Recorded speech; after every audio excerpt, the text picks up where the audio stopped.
That's the law. A lot of these things are not explained, so people all get confused. That's why you have to go back to history, you see. What's the purpose of history?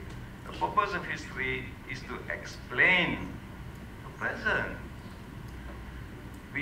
Very few people study history for its own sake. So history answers questions to help you understand the present. How do you make children interested? Find out from them what they want to know. When children in a particular school don't even know how their school was formed, I asked, before World War II, as I said, the Chinese considered themselves nationals of China.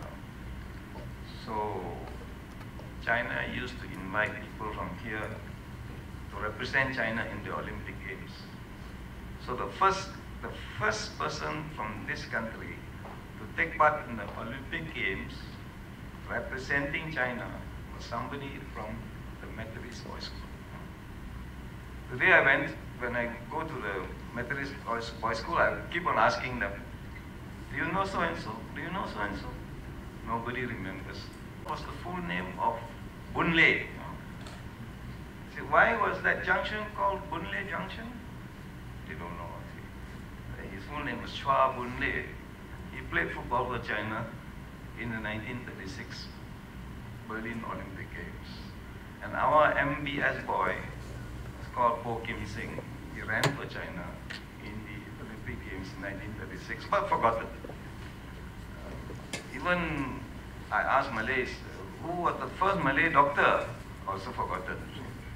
But they know about Hang Tuan, Hang Chubat, all legendary figures. History must tell the truth. And you have to know it. You have to know the things around you. See? Otherwise, how do you begin to relate to your environment? Don't you want to know who your parents are? Some children are adopted, and once they learn that these are not their real parents, their real parents are elsewhere, they just go berserk, sometimes. So history is not for the fun of it. But you have to ask these things. Unless the teachers can help children understand history, the children will be interested.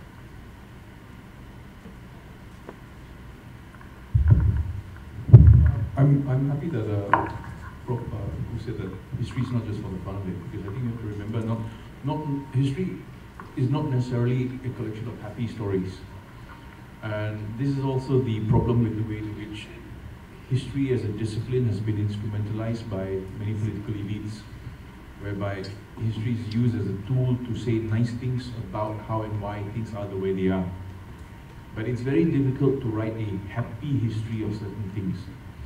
How do you write a happy history of the emergency? How do you write a happy history of the Armenian genocide? How do you write a happy history of what the Japanese did in Nanking? History is not always a happy story. You want happy stories, you stick to the Toyol, Putianak, Nenek Monya, Bunyan stories, those are happy. History is not necessarily a happy story. And I just want to touch on the points raised about the generational gap. Like I said, I believe what we are seeing now is an accurate snapshot of the state of our society. And if you have to diagnose it, basically what we are seeing now is institutional and generational disconnect. As simple as that. It's partly perhaps because of the speed of our development, the scale of our development that has created this huge gap in terms of perceptions and values, the value systems between the younger generation and the older generation. Unfortunately, here is where history can't do anything. History can't tell you how to get out of this, nor will history predict what's going to happen next. But if you look at the state of the world around us, this is not unique to Malaysia. I think this is a symptom of us living as we do at the stage of late industrial capitalism, living in an age of uncontrolled, unregulated global movement of funds and capital. And that's why this is impacting across the planet.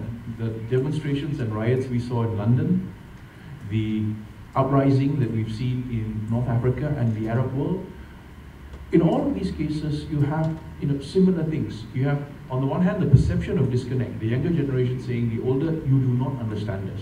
And then you have an older generation that is institutionalized, refuses to budge, and refuses to actually adjust to the changing social realities around them, which ironically they created. Because these are the ones who created. It's not the 20-somethings of Malaysia who have created Malaysia, yeah? It's the 40, 50, 60-somethings who have been in positions of power to engineer the economy and to create the socio-economic landscape that we have today.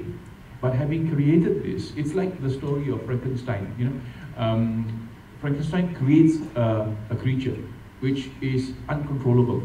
That's the definition of a monster. It's monstrous not because it's ugly, not because it's bad. In fact, Frankenstein's monster is not bad at the beginning. It's benign. It only becomes bad when he's rejected by his maker and by society. At the beginning, Frankenstein's creature is benign.